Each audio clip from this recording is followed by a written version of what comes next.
ज़बरदस्त होंगे। और आज के इस वीडियो में हम लोग बात करने वाले हैं मॉडर्न हिस्ट्री के बारे में। पुर्तगाल की गतिविधियाँ। तो बिना वक्त ज़ाहिर किए बच्चों चलिए शुरू करते हैं। और एक एग्ज़ाम के प्रोस्पेक्ट से ये काफ़ी इम्पोर्टेंट टॉपिक है, तो प्लीज़ आप इसे याद रखिएगा। तो चलिए शुरू करते हैं बच्चों। उन्होंने नमक के उत्पादन पर एक अधिकारी कर लिया और अहंकारी घमंडी पुर्तगालियों ने केवल व्यापार के रूप से धनार्जन किया, अपितु हिंदू और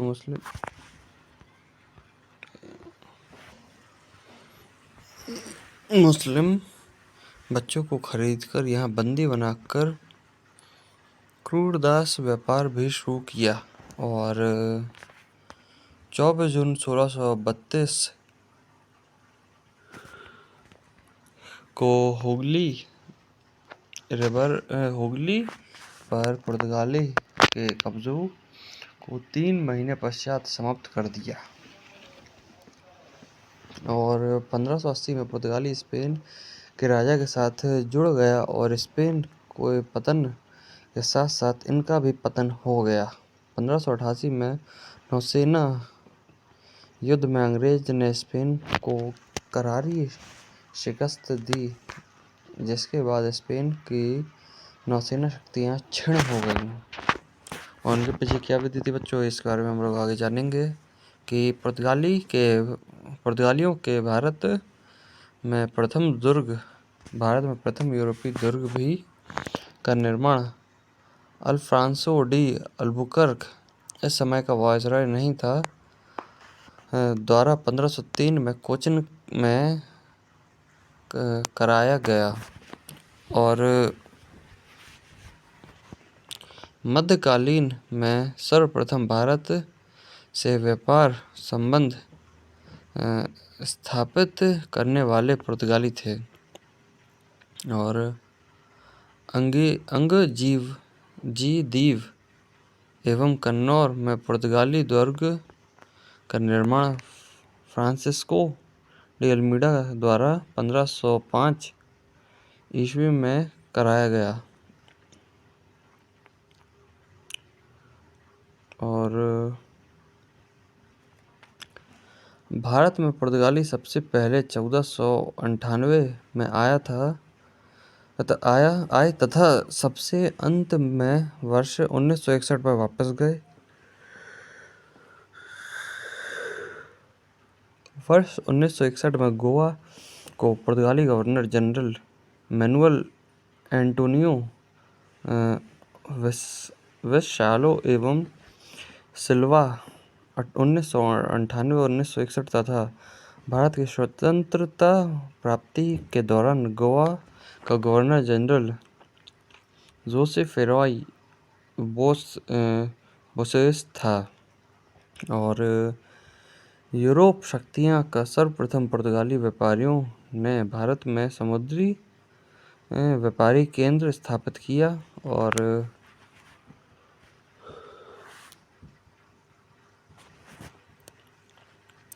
पुर्तगाली ने 1503 में कोचिन में पहली फैक्ट्री तथा 1505 में कुन्नूर में अपनी दूसरी फैक्ट्री स्थापित की। पुर्तगाली द्वारा हुगली को बंगाल की खाड़ी में समुद्र लूटपाट के लिए अड्डे के रूप में इस्तेमाल किया जाता था। और 1632 में मुगल बादशाह शाहजहां ने हुगली पर पुर्तगाली बस्ती को पूरी तरह नष्ट कर दिया और 1000 से अधिक पुर्तगाली निवासियों को बंदी बना लिया। नोट लगाए बच्चों कि ये भारत में यूरोप व्यापारिक कंपनियां के आगमन का क्रम है। और सबसे पहले आए पोर्टुगीज यानी कि पुर्तगाली, फिर आए डच, फिर आए अंग्रेज, फिर आए डैन, फिर फ्रांसी। तो इस तरीके से हमारे इंडिया में इनका लाइन बाय लाइन आगमन हुआ। और इनमें से सबसे देर तक कौन टिका, तो ये हमें कमेंट बॉक्स में जरूर बताएं। अंग्रेज। अब आती है बारी डच की। तो स्पेन का पतन होने के पश्चात पुर्तगाली शक्तियां बिखर गईं और 17वीं शताब्दी के मध्य तक डचों ने उसका स्थान ग्रहण कर लिया।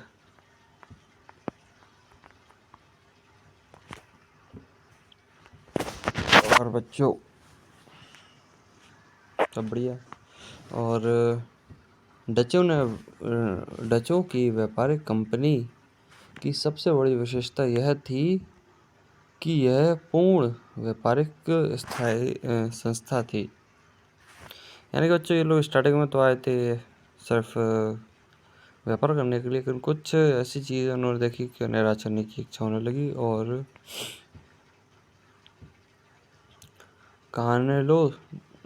कार्लोस डी हाउटमैन पहला डच था जो 1596 में सुमत्रा और बनता पहुंचा।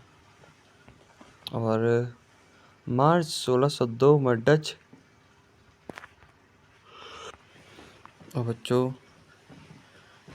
ईस्ट इंडिया कंपनी की कुल आरंभिक पूंजी 65 लाख गिल्डर थी। इस कंपनी को भूमध्य सागर के पूर्व व्यापार करने की अनुमति मिली थी और कंपनी का पूर्व केंद्र बेडवाय की स्थित था। और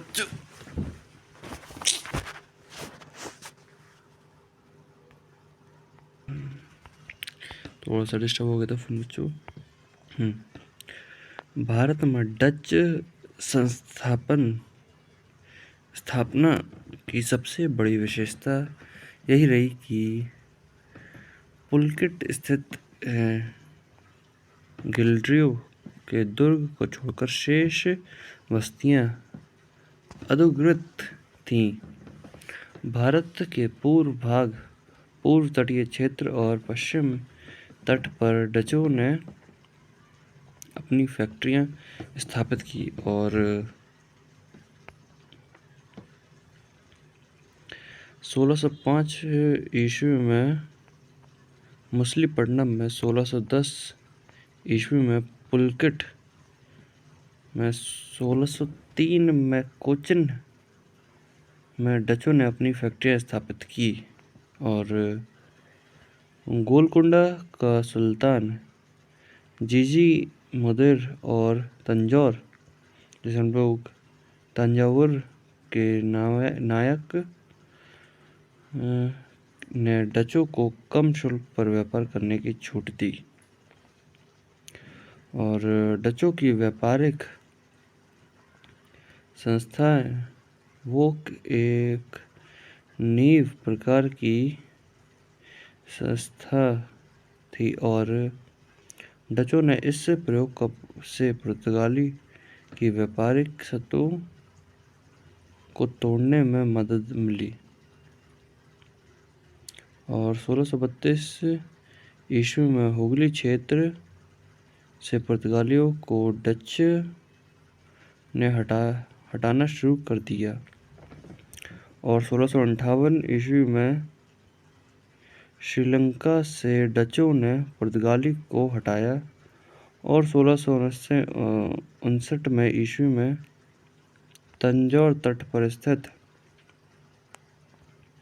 नेगापट्टम डचों ने पुर्तगालियों से जीता। और एशियाई संपर्क के आरंभिक चरण में डच मूलतः काली मिर्ची एवं अन्य मसाले प्रति रुचि रखते। चूंकि ये मसाले मुख्यतः इंडोनेशिया में मिलते थे, अतः डच को वह मुख्य केंद्र बन गया। और नोट लिखा गया बच्चों इधर की मद्रास के दक्षिण में से ड्राइसपट्टनम विशेष वस्तु हेतु प्रसिद्ध था और 1650 में के दशक में डच कंपनी ने कासिम बाजार में स्वयं रेशम की चरखी का उद्योग स्थापित किया। और जो अब आता है डच और अंग्रेजों का संघर्ष। तो डचों ने वास्तविक रूप से पुर्तगाली का वर्चस्व समाप्त कर दिया, लेकिन अंग्रेजों के रूप में उनका एक प्रतिद्वंदी बाकी था और 17वीं शताब्दी के मध्य से भारत तथा हिंदी महासागरीय क्षेत्र में प्रमुख की स्थापना के लिए डच और अंग्रेज में संघर्ष आरंभ हो गया और 17वीं शताब्दी के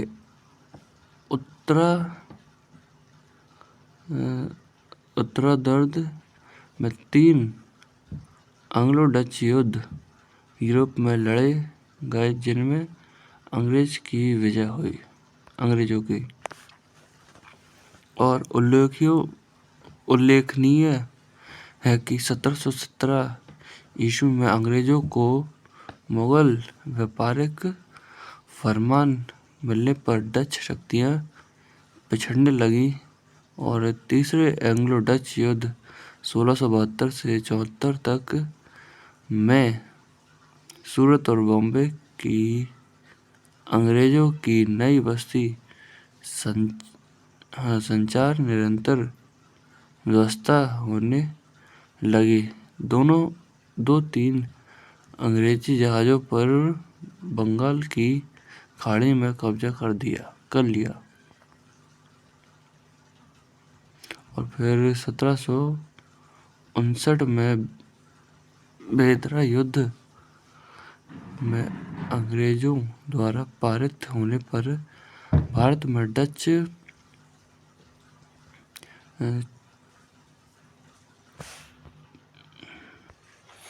चकनाचूर हो गई और शक्ति पूर्व एशिया के द्वीप तक सिमट कर रह गई।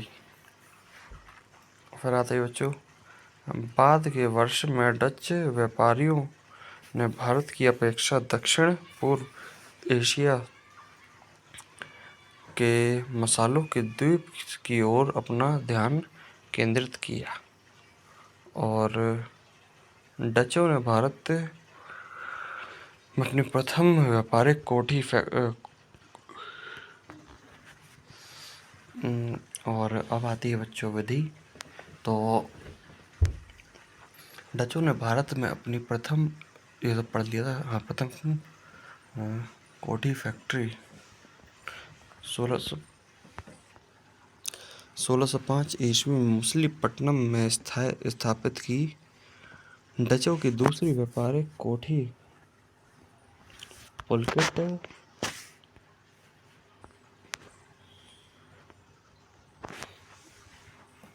और डचों ने भारत में प्रथम बार उद्योग वेतन भोगी रखे। अंग्रेज बच्चों मतलब अंग्रेजी और बता रहे हैं कि 1599 में एक दुस्साहसी व्यापारी जॉन मिलेडनहॉल भारत आया था। ईस्ट इंडिया कंपनी की स्थापना 1600 ईस्वी में हुई। 31 दिसंबर 1600 ईस्वी में महारानी एलिजाबेथ प्रथम ने चार्टर आदेश पत्र जारी करके गवर्नर और लंदन की कंपनी के व्यापारियों को पूर्व में व्यापार के विशिष्ट अधिकार प्रदान किए।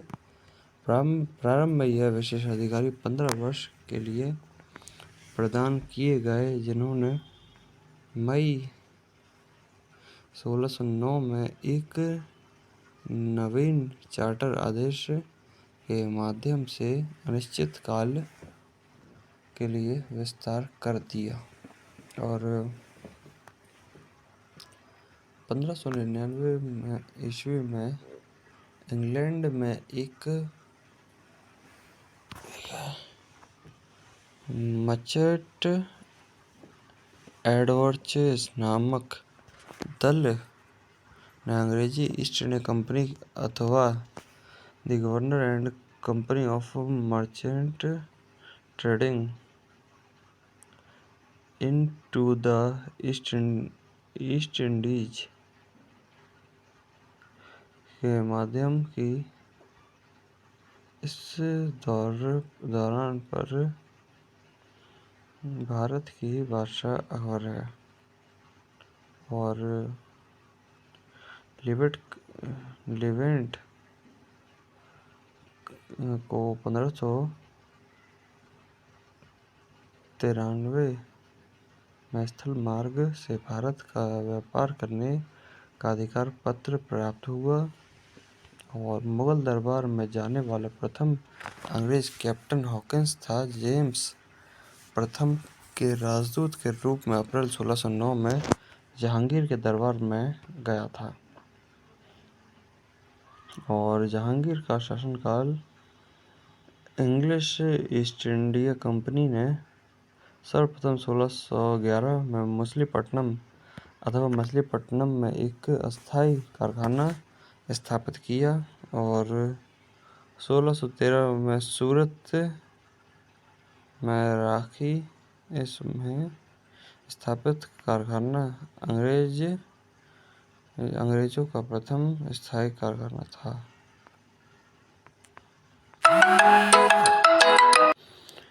और 1613 ईस्वी में सूरत में स्थापित कारखाना अंग्रेज का प्रथम स्थायी कारखाना था। और 1615 में सम्राट जेम्स प्रथम ने सर टॉमस रो को अपना राजदूत बनाकर मुगल सम्राट जहांगीर के दरबार में भेजा। 2 फरवरी 1619 तक भारत में रहा। रो जहांगीर एवं खुर्रम शाहजहां से अंग्रेजों के लिए कुछ व्यापारिक छूट प्राप्त करने में सफल हुआ।